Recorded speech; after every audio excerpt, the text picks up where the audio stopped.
فاطمہ میری جان، ایسے مت رو، کیا تم نے اللہ سے جواب مانگا؟ اس نے ایسے ہی چہرہ ہاتھوں میں چھپائے نفی سے سر ہلا دیا۔ وہ تو وقت تھا اس کے پاس جانے کا، قرۃ العین نے اداسی سے کہا۔ کیا وہ نہیں جانتے قرۃ کہ میں کس کرب سے گزر رہی ہوں؟ میں تو ان کے حکم پر عمل کرنے کی کوشش کر رہی ہوں، پھر کیوں یہ سب ہو رہا ہے؟ انہیں تو میرے لیے رستے آسان کرنے چاہیے۔ اس نے چہرے سے ہاتھوں کو پیچھے کر کے معصومانہ انداز میں پوچھا، جیسے وہ بہت ٹوٹ چکی ہو۔ فاطمہ، یہ تو اس راستے کی سنت ہے، اس پر جو بھی چلتا ہے اسے بہت کچھ سہنا پڑتا ہے۔ یہ جنت اتنی سستی تھوڑی ہے نا، اندر باہر ہر طرف سے مخالفتوں کا سامنا ہو کر لڑنا پڑتا ہے۔ دیکھو نا، ہم پر تو ایسی کوئی سخت آزمائش بھی نہیں آئی جیسی صحابہ اکرام رضی اللہ تعالیٰ عنہم پر آتی تھیں۔ تم نے حضرت بلال رضی اللہ تعالیٰ عنہ کا پڑھا ہے نا، کیسے انہیں تپتے صحرا میں لٹا دیا جاتا تھا، ان کے سینے پر پتھر رکھ دیا جاتا تھا، کوئلوں پر لٹایا جاتا تھا، چربی پگھل جاتی تھی ان کی، صرف توحید پر ایمان لانے کی وجہ سے، مگر وہ پھر بھی آہد آہد کہتے رہتے تھے۔ وہ تو ایسے نہیں روئے تھے، وہ تو ایسے نہیں پوچھتے تھے کہ جنت کی راہوں پر چلنا جرم ہے جو مجھے اتنی بڑی بڑی سزائیں مل رہی ہیں۔ مگر قرۃ، وہ صحابہ تھے، میں ایک عام سی بندی ہوں، کمزور سی، میں کیسے برداشت کر سکتی ہوں اتنی مخالفت؟ اس نے بے بسی سے کہا۔ اللہ فرماتے ہیں، کیا لوگوں نے یہ گمان کر رکھا ہے کہ ان کے صرف اس دعوے پہ کہ ہم ایمان لائے ہیں، ہم انہیں بغیر آزمائے ہوئے ہی چھوڑ دیں گے؟ سورہ عنکبوت آیت نمبر 2۔ یہ اللہ کہہ رہے ہیں فاطمہ، جن سے زیادہ سچی بات کسی کی نہیں ہو سکتی نا۔ اگر ہم نے ارادہ کیا ہے اس جنت کو پانے کا، اس رب کی رضا کو پانے کا، تو ایسے کیسے ہو سکتا ہے کہ ہمارے رستوں میں پھول بچھائے جائیں، محبتیں نچھاور کی جائیں؟ ہاں، ایک وقت آتا ہے جب یہ سب ہوتا ہے، مگر پہلے مکہ کی مشکلیں برداشت کرنی پڑتی ہیں، دکھانا پڑتا ہے اللہ کو کہ ہاں، ہم نے جو دعویٰ کیا ہے ہم اس میں سچے ہونا چاہتے ہیں، اس پر پورا اترنے کی پوری کوشش کر رہے ہیں۔ پھر جب ہم مضبوطی سے اس رستے پر ڈٹ جاتے ہیں، حق کی گواہی دینے لگتے ہیں، تو پھر دور آتا ہے ہجرت مدینہ والا، جب نفرتوں کی بجائے محبتیں ملتی ہیں۔ پھر یہی لوگ جو راہوں میں کانٹے بچھاتے ہیں، یہ ساتھی بن جاتے ہیں، دین میں ساتھ چلنے والے ساتھی۔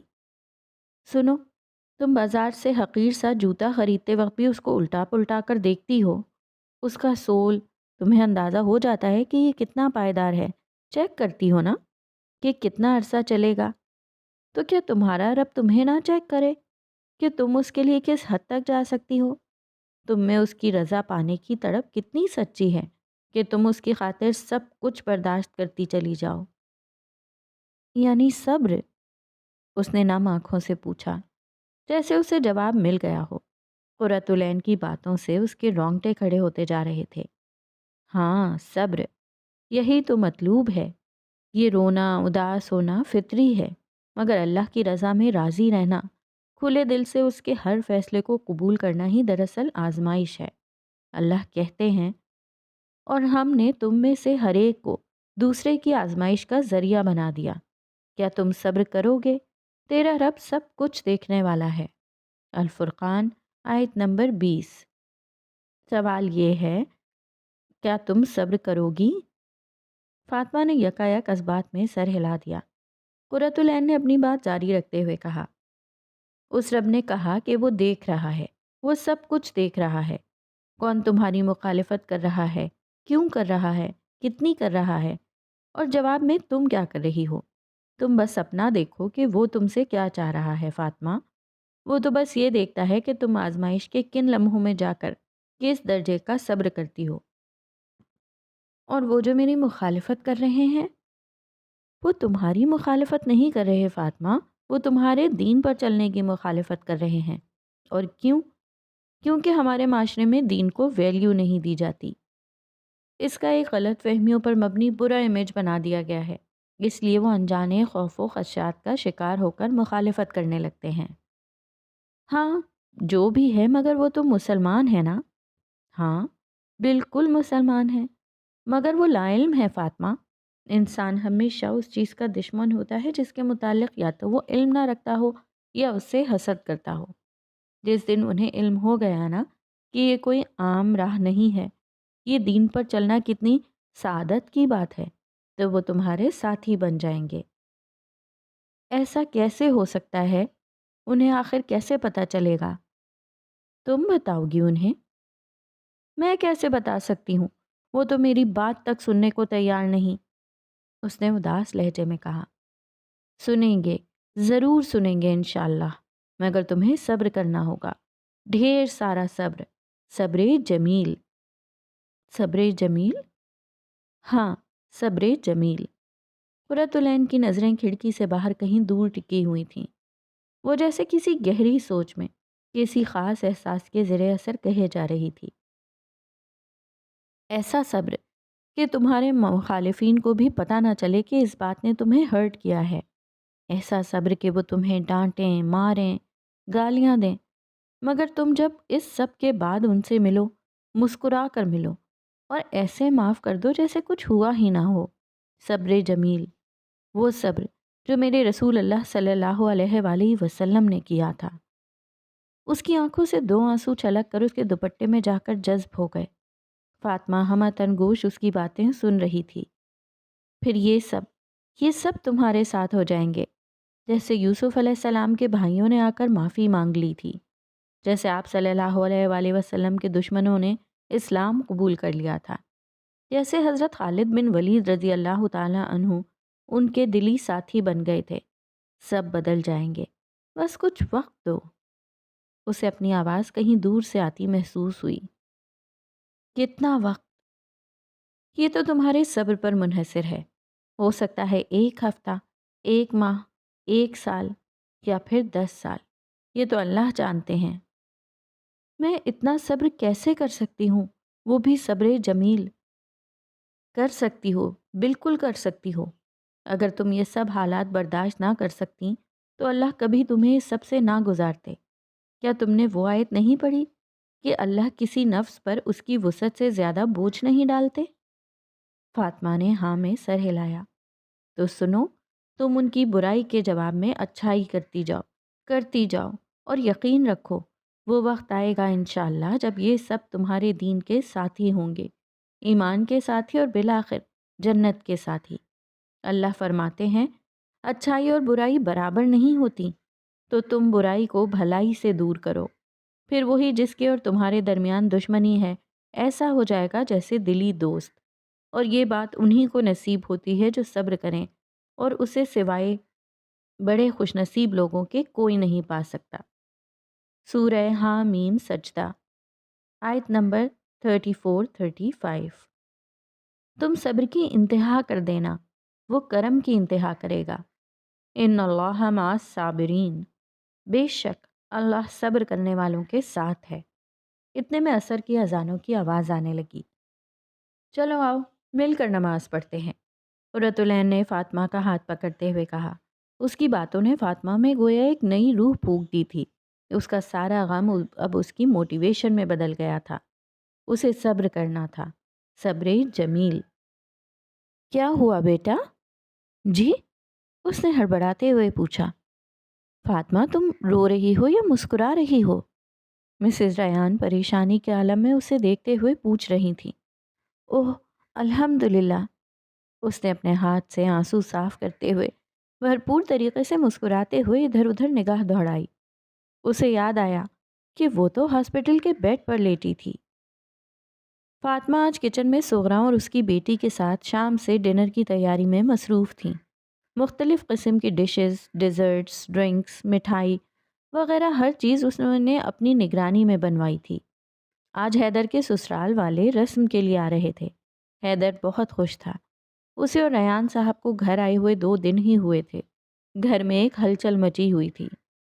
مسز ریان سیف کے ساتھ مل کر گھر کو ڈیکوریٹ کروانے میں مصروف تھیں۔ پھول یہاں لگاؤ، پردے ایسے سیٹ کرو، لائٹس یہاں ایسے سیٹ کرو۔ ان کی آوازیں پورے لاؤنج میں گونج رہی تھیں۔ وہ الیکٹریشینز اور ڈیکوریٹرز کو ہدایات دے رہی تھیں۔ غرض ایسے لگ رہا تھا جیسے آج ہی شادی ہونے والی ہے۔ اس گھر کے بڑے بیٹے کی ہونے والی بیوی نے آنا تھا۔ سب کا خوش ہونا ایک لازمی امر تھا۔ البتہ فاطمہ کے ساتھ سب کا رویہ بہت تبدیل ہو چکا تھا۔ فاطمہ کا پردہ کرنا ان کے لیے ایک امتحان بن چکا تھا۔ وہ باہر تو خود کو مکمل عبایا میں ڈھانپ کر جاتی تھی، تب اسے کوئی نہیں روکتا تھا، مگر خاندان میں پردہ کرنا، اور وہ بھی حیدر کے سسرال والوں کے سامنے، اس چیز نے انہیں بہت پریشان کر رکھا تھا۔ پچھلی رات مسز ریان نے فاطمہ کو بہت سمجھایا تھا کہ کل کسی بھی قسم کا کوئی ڈرامہ نہیں کرنا، مگر فاطمہ اسی بات پر اصرار کر رہی تھی کہ وہ سب کام کرے گی، ان سے ملے گی بھی، مگر ان کے مردوں کے سامنے پردے میں ہی جائے گی۔ فاطمہ، پردہ دل کا ہوتا ہے، تم میں حیا ہے نا، یہ کافی ہے، باہر کر رہی ہو کرو، مگر اب یہ کیا تماشا کہ گھر میں آنے والے مہمانوں سے بھی چہرے چھپاتی پھرو۔ ان کا لہجہ سخت تھا۔ ماما، دل میں حیا ہو تو ہی باہر جسم کو پردے میں ڈھانپا جاتا ہے، اللہ نہ کرے کہ کبھی دل پر پردہ پڑے، ورنہ تو انسان کی مت ماری جاتی ہے۔ اس نے گہری سوچوں میں گم ہوتے ہوئے کہا، میرا دماغ مت خراب کیا کرو فاطمہ، تمہارے کہنے کا کیا مطلب ہے کہ اگر میں پردہ نہیں کرتی تو کیا میرے دل میں حیا نہیں ہے؟ تم اپنی ماں کو بے حیا کہنا چاہ رہی ہو؟ انہوں نے جان بوجھ کر بات کو غلط رخ دیا تھا۔ بالکل بھی نہیں میری پیاری ماما، دیکھیں ایک چھوٹی سی مثال دیتی ہوں۔ آپ کسی سے پیار کا اظہار تب کرتی ہیں نا جب دل میں محبت کے جذبات ہوں۔ مسز ریان نے بھویں سکیڑتے ہوئے اس کی طرف دیکھا۔ ایسا ہی ہے نا؟ تو اگر دل میں حیا ہو تو ایسا تو ہو ہی نہیں سکتا کہ اس کا اظہار نہ ہو۔ پردہ میرے اور آپ کے رب کا حکم ہے ماما۔ جب دنیا کی سب سے پاکیزہ خواتین، صحابیات نے دنیا کے سب سے پاکیزہ انسان رسول اللہ صلی اللہ علیہ وآلہ وسلم سے پردہ کیا تھا، صرف اس لیے کہ اللہ کا حکم ہے، تو ہم جیسے گناہ گار کیسے دل کی پاکیزگی کا دعویٰ کر سکتے ہیں؟ ان کے دل تو ہم سے زیادہ پاکیزہ تھے نا۔ اس نے ان کے بیزاری والے ایکسپریشنز کو بالکل اگنور کرتے ہوئے نرمی سے کہا تھا، فاطمہ، تم جانتی ہو کس دور کی بات کر رہی ہو؟ کتنی صدیاں گزر گئی ہیں، اب وہ زمانہ جا چکا ہے، اسلام اتنا بھی سخت نہیں ہے۔ ماما، بالکل جا چکا ہے وہ ٹائم، مگر آج کا ٹائم زیادہ پرفتن ہے۔ آج تو انسان کو خود کو بچا کر رکھنے، اپنی حفاظت کرنے کی زیادہ ضرورت ہے۔ ہم تو خون کے رشتوں کے دلوں تک کو نہیں جان سکتے، کہاں یہ کہ باہر کے لوگ۔ فاطمہ، میرے ساتھ بحث مت کیا کرو، پتہ نہیں لوگ دین میں آ کر کیوں بحث کرنے لگتے ہیں۔ پتہ نہیں مجھ سے کون سی غلطی ہوئی کہ تمہیں اس پرانے زمانے کے مدرسے میں جانے کی اجازت دے دی، تم تو اپنے مینرز بھی بھولتی جا رہی ہو۔ ان کی بات سن کر فاطمہ چپ ہو کر رہ گئی، بڑے ضبط سے اپنے آنسوؤں پر کنٹرول کیا ہوا تھا۔ صبر جمیل، ایسا صبر کہ مخالفوں کو پتہ بھی نہ چلے کہ ان کی کس بات نے تمہیں ہرٹ کیا ہے۔ قرۃ العین کی باتیں اس کے مائنڈ میں گونجنے لگیں۔ اس نے مشکل سے مسکرانے کی کوشش کی، مگر آنکھوں نے اس مسکراہٹ کا ساتھ نہ دیا اور دو قطرے بہہ نکلے، جنہیں اس نے منہ پھیر کر اپنی ماں سے چھپا لیا۔ بہرحال، اب مزید مجھے کوئی بحث نہیں کرنی، میں اپنے بیٹوں کی خوشیوں کو تمہاری نحوست سے خراب نہیں کرنا چاہتی۔ اگر کل کوئی ڈرامہ کیا تو یاد رکھنا، مجھ سے برا کوئی نہیں ہوگا۔ غصے سے کہتی وہ تیزی سے کمرے سے نکل گئیں۔ کچن میں کام کرواتے ہوئے وہ بار بار یہی سوچ رہی تھی کہ آج کیا ہوگا۔ تمہاری ماما ٹھیک کہتی ہیں، گھر میں آنے والوں سے پردہ کرنا کتنا مشکل ہے، کب تک ایسے خود کو چھپاؤ گی؟ ابھی تو تمہاری اپنی بھی شادی ہونی ہے۔ اس کے اندر طرح طرح کے وسوسے اٹھ رہے تھے۔ شیطان مکمل زور لگا رہا تھا، اندر سے بھی باہر سے بھی، کہ کسی طرح وہ پردہ نہ کرے۔ اللہ تعالیٰ، میں کیا کروں؟ وہ دل ہی دل میں سوچ رہی تھی کہ مسز ریان کی آواز آئی، چلو فاطمہ، تم جا کر ریڈی ہو جاؤ۔ سغرا، تم سب چیک کرو ایک بار، آج میرے بیٹے کی منگنی ہے اور کسی بھی قسم کی کوئی کمی نہیں ہونی چاہیے۔ جیسے ہی گیسٹس آنے لگیں تم ڈرنکس سرو کروا دینا۔ فاطمہ کچھ کہے بغیر کچن سے نکلی اور لاؤنج میں نظر دوڑاتے ہوئے سیدھا اپنے روم میں چلی گئی۔ سب کچھ فائنل ہو چکا تھا، سب اب ریڈی ہونے کے لیے اپنے کمروں میں جا چکے تھے۔ فاطمہ مغرب کی نماز کے بعد جائے نماز پر ہی بیٹھی تھی، دل انتہائی مضطرب تھا، دھڑکن کنٹرول میں نہیں آ رہی تھی، وہ الجھ چکی تھی کیا کرے اور کیا نہ کرے۔ اب تو آنسو بھی جیسے رک کر گلے کا پھندا بنے ہوئے تھے۔ اگر آج نہ کروں تو منگنی ہو جائے ایک بار پھر کر لوں گی۔ باہر پردہ کرتی تو ہوں، کیا اتنا ہی کافی نہیں ابھی؟ مجھے لگتا ہے آہستہ آہستہ کرنا چاہیے، اتنے لوگوں کا سامنا کرنا آسان تھوڑی ہے۔ ماما لوگوں نے مجھے نہیں چھوڑنا اگر میں نے حیدر بھائی کے سسرال والوں کے سامنے پردہ کیا تو کیا میں ویسے ہی ان کے سامنے چلی جاؤں جیسے پہلے بے پردہ رہا کرتی تھی؟ پھر کیا فائدہ میرا قرآن پڑھنے کا اگر میں نے اللہ کا حکم جان کر بھی عمل نہ کیا؟ یا میں کمرے سے نکلوں ہی نہ؟ ہائے اللہ اکبر! وہ سر پکڑ کر بیٹھ گئی۔ 1 گھنٹے بعد تقریب کا آغاز ہونے والا تھا۔ ہزاروں خیال اور وسوسے اس کے دماغ کو الجھائے جا رہے تھے۔ اللہ تعالیٰ مجھے بتائیں میں کیا کروں، مجھے کچھ سمجھ نہیں آ رہا، اس نے بے بس ہوتے ہوئے کہا۔ جب بھی ٹوٹنے لگو، جب بھی دنیا سے تھک جاؤ، جب بھی اللہ کی یاد آئے، جب بھی کسی سوال کا جواب چاہیے ہو، اسے کھول کر پڑھ لینا۔ اسے قرت کی بات یاد آئی جو اس نے اپنا قرآن فاطمہ کو دیتے ہوئے کہی تھی۔ وہ تیزی سے جائے نماز سے اٹھی اور بھاگ کر الماری سے قرآن نکال کر لائی اور کھولا۔ یہ وہ کتاب ہے جو انسان کی ہر معاملے میں رہنمائی کرتی ہے۔ اس کے پہلے پیج پر فاطمہ نے اپنے ہاتھ سے لکھی لائن کو دہرایا۔ فاطمہ قرآن کو مضبوطی سے پکڑتے ہوئے بیڈ پر بیٹھ گئی اور درمیان سے کھول کر سورت کا نام دیکھے بغیر تلاوت شروع کر دی۔ وہ اپنی سوچوں میں محو ابھی قرآن کے صفحات پلٹ ہی رہی تھی کہ مسز ریان کمرے کا دروازہ کھول کر اندر داخل ہوئیں۔ فاطمہ وہ گفٹس؟ ارے یہ کون سا وقت ہے قرآن پڑھنے کا؟ اسے قرآن کھولے دیکھ کر انہوں نے اپنی بات ادھوری چھوڑ کر فوراً پوچھا۔ جی ماما، بس دل بے چین ہو رہا تھا بہت، اس لیے۔ تم اور تمہارا دل، بند کرو اسے، جب دیکھو ایک ہی کام ہے۔ جلدی سے ریڈی ہو کر باہر آؤ، تمہارے تایا لوگوں کی فیملی آ گئی ہے، انگلینڈ سے ان کا بیٹا آکاشا بھی آیا ہے، وہ باہر ویٹ کر رہے ہیں، جلدی آؤ۔ جی۔ اسے اپنی آواز اپنے ہی حلق میں پھنستی ہوئی محسوس ہوئی۔ مسز ریان دروازہ بند کر کے جا چکی تھیں۔ یا اللہ! آنسو ٹپ ٹپ بہہ کر قرآن کے صفحات بھگونے لگے۔ میں ان کا کیسے سامنا کروں گی اللہ؟ اس نے روتے ہوئے قرآن کے کھلے صفحات کو دیکھا۔ اسے یقین تھا کہ اس کا رب اسے ضرور جواب دے گا۔ سامنے یہ آیت: مومنو، اسلام میں پورے داخل ہو جاؤ اور شیطان کے پیچھے نہ چلو، وہ تو تمہارا صریح دشمن ہے۔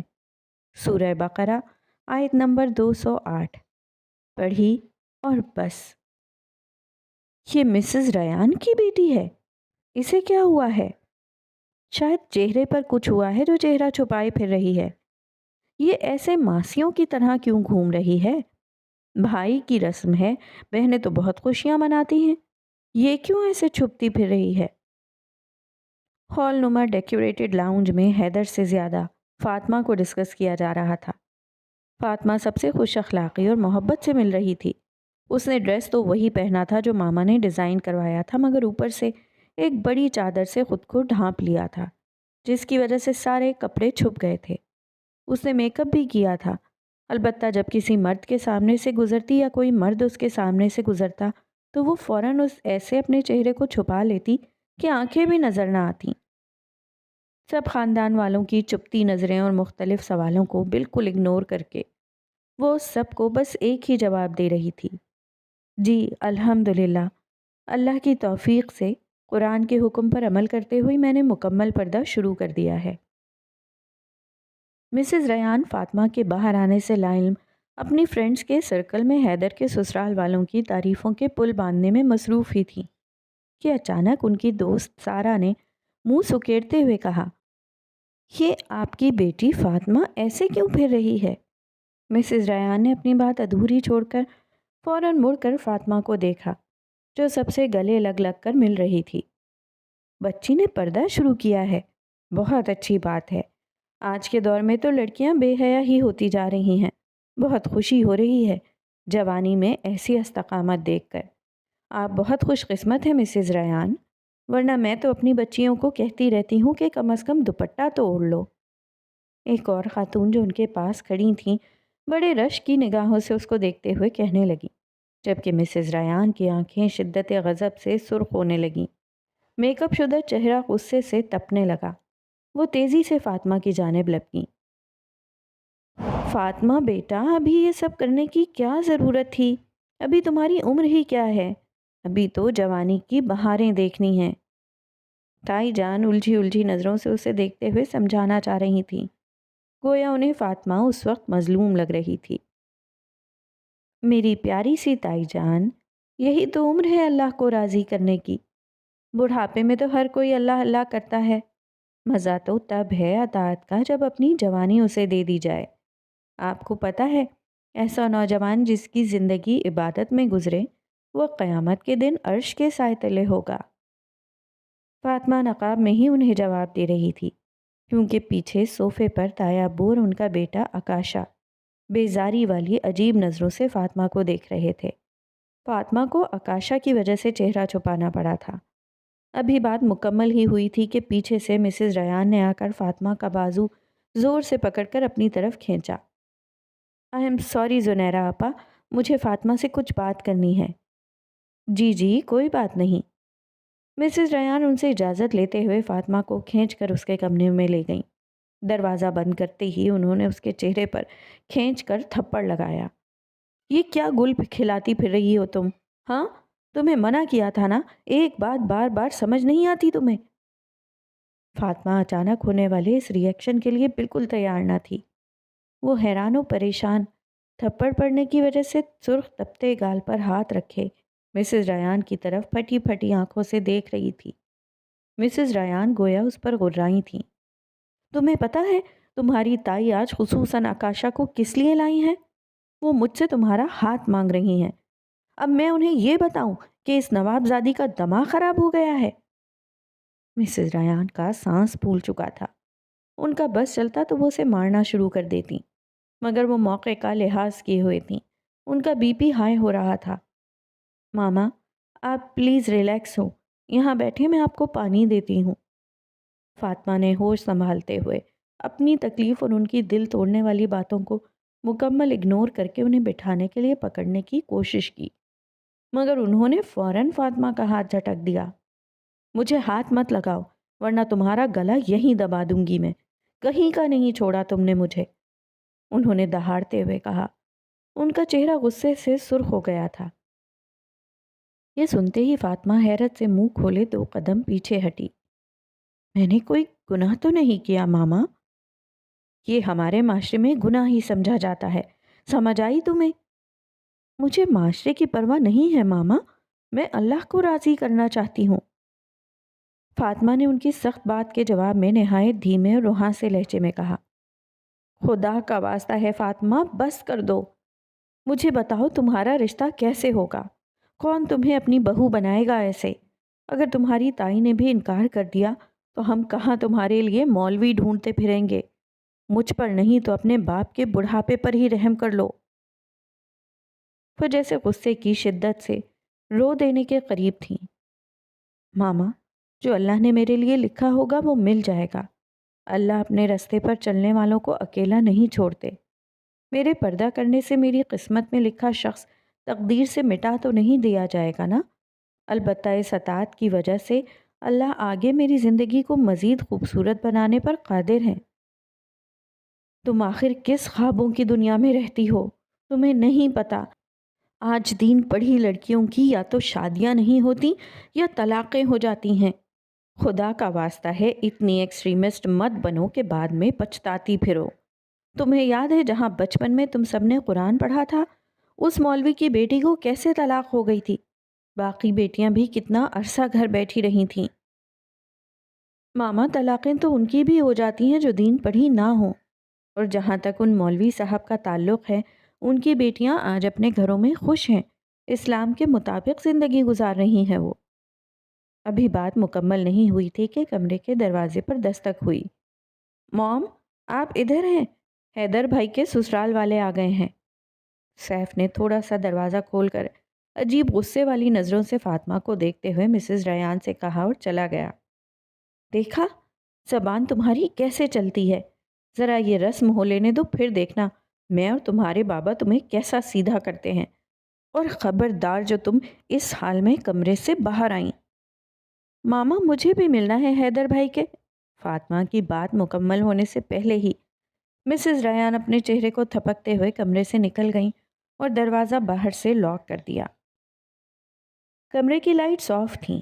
وہ بیڈ کے ساتھ ٹیک لگائے نیچے فرش پر بیٹھی ہوئی تھی۔ اس کے سلکی بال اس کے شانوں پر پھیلے ہوئے تھے۔ مسلسل رونے کی وجہ سے اس کی آنکھوں کا کاجل پھیل چکا تھا۔ اس کے پیٹ میں آج پھر سے وہ درد اٹھنے لگا جو کچھ دن پہلے بالکل ختم ہو گیا تھا۔ وہ درد اور اس کا تذکرہ کرنا تو وہ بھول ہی گئی تھی، مگر اس پیٹ کے درد سے زیادہ اس کی روح اذیت میں تھی۔ اس کا دل چور چور تھا۔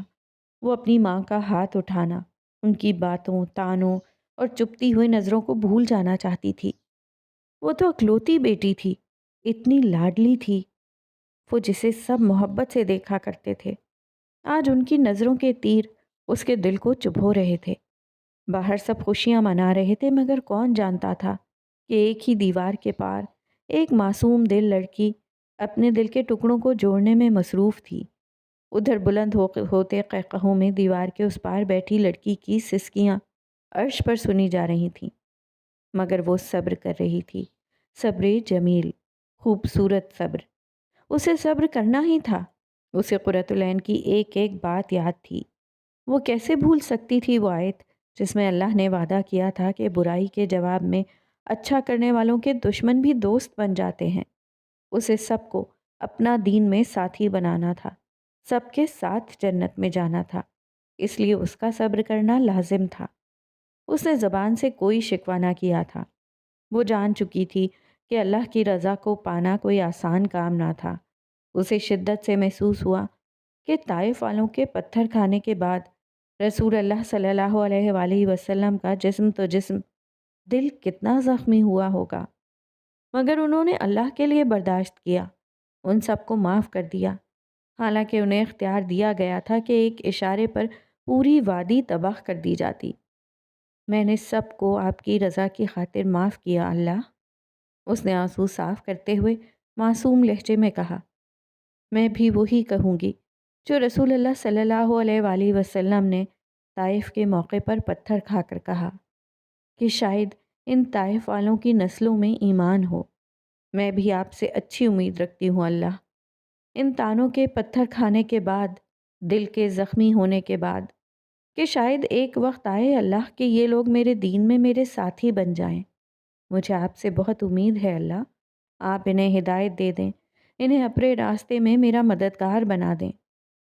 اور یہ کہتے ہوئے اپنے آنسو روکنے میں ناکام رہی تھی، مگر اس کا کرب، اس کا درد، اس کا ہر ایک آنسو کہیں اوپر محفوظ کیا جا رہا تھا۔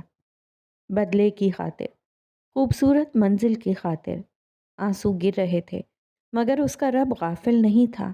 وہ تو بہت قدردان تھا، اپنے رستے پر زخم کھانے والوں کے لیے بہت مہربان۔ تو بتا ذرا، جہیز کہاں سے بنائے گا؟ ابھی تو بہن کی شادی کی ہے شہریار تو نے۔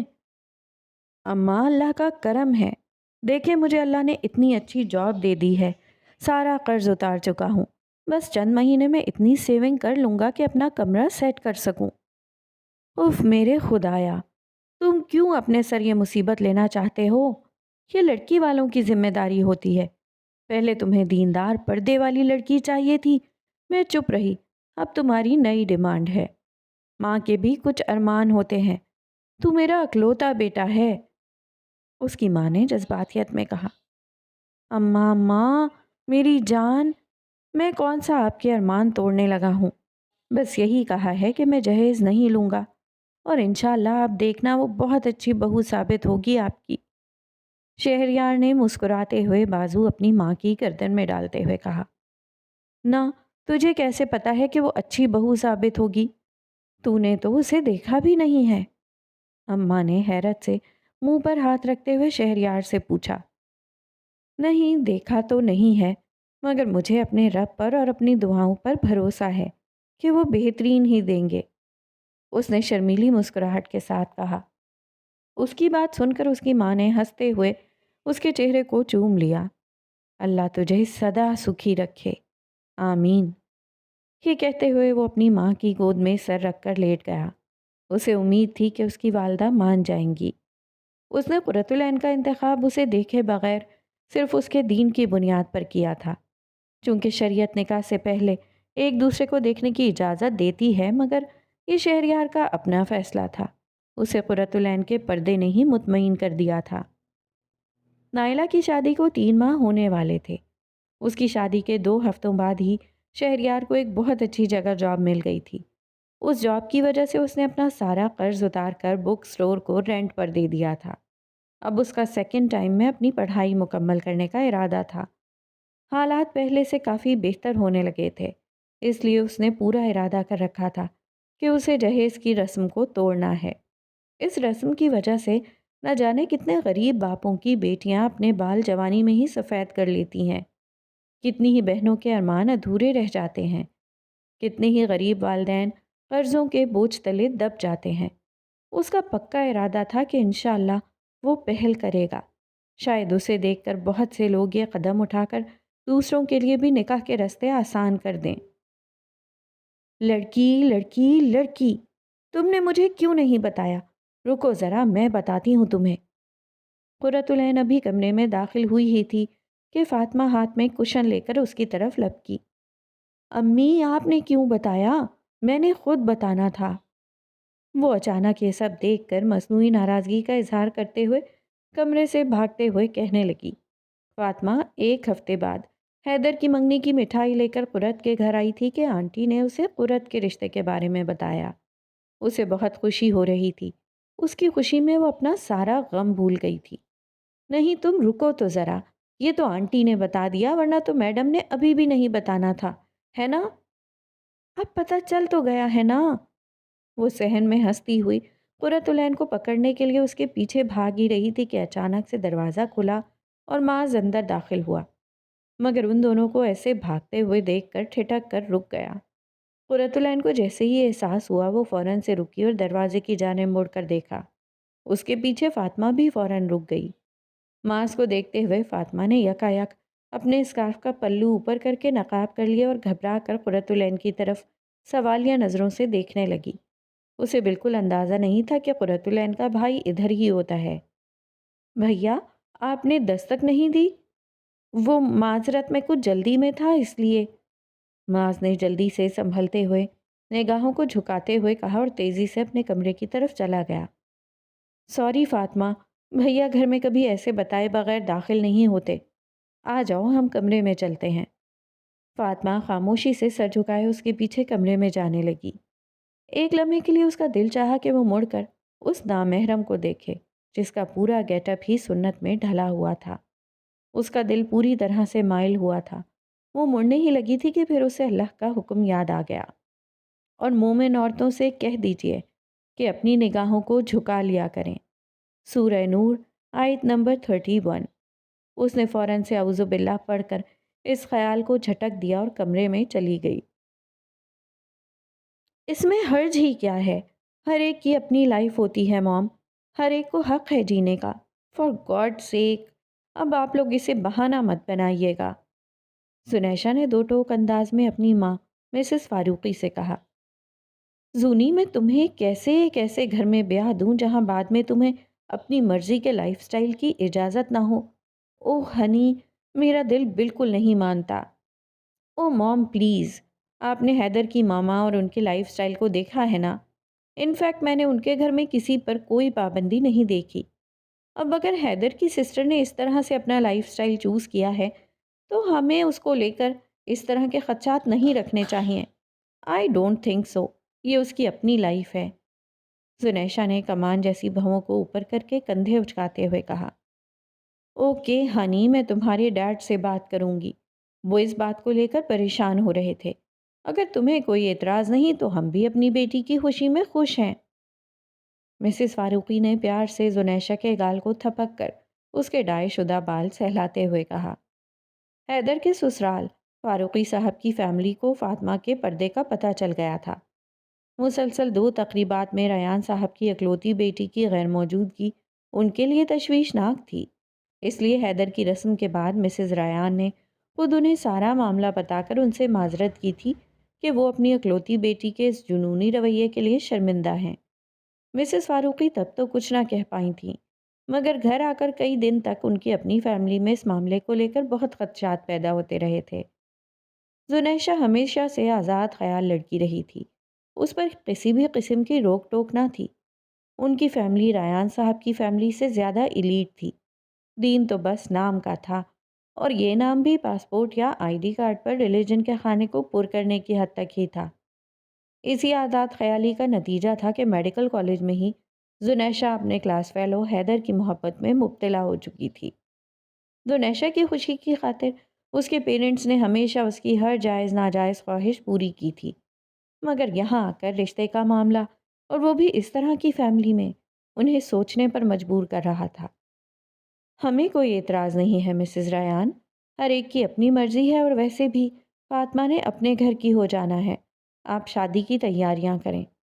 ہاں مگر بس شادی والے دن ذرا خیال رکھیے گا، دراصل ہماری فیملی ان باتوں کو دقیانوسیت سمجھتی ہے، سو یقیناً آپ سمجھ رہی ہوں گی نا؟ مسز فاروقی نے بڑی ہوشیاری سے مسز ریان کے سامنے فون پر ڈھکے چھپے الفاظ میں اپنا مطالبہ رکھتے ہوئے کہا تھا۔ 1 مہینے بعد شادی طے ہو چکی تھی۔ مسز فاروقی نے سارے خاندان کے لوگوں کو یہی بتا رکھا تھا کہ حیدر کی بہن اپنے بابا کے ساتھ کینیڈا میں رہ کر پڑھائی کر رہی ہے، اس لیے وہ رسم پر نہیں آ سکی تھی۔ مگر انہیں کیا معلوم تھا کہ آنے والے دنوں میں شادی کا دن ان کے لیے کتنا سخت امتحان بننے والا تھا۔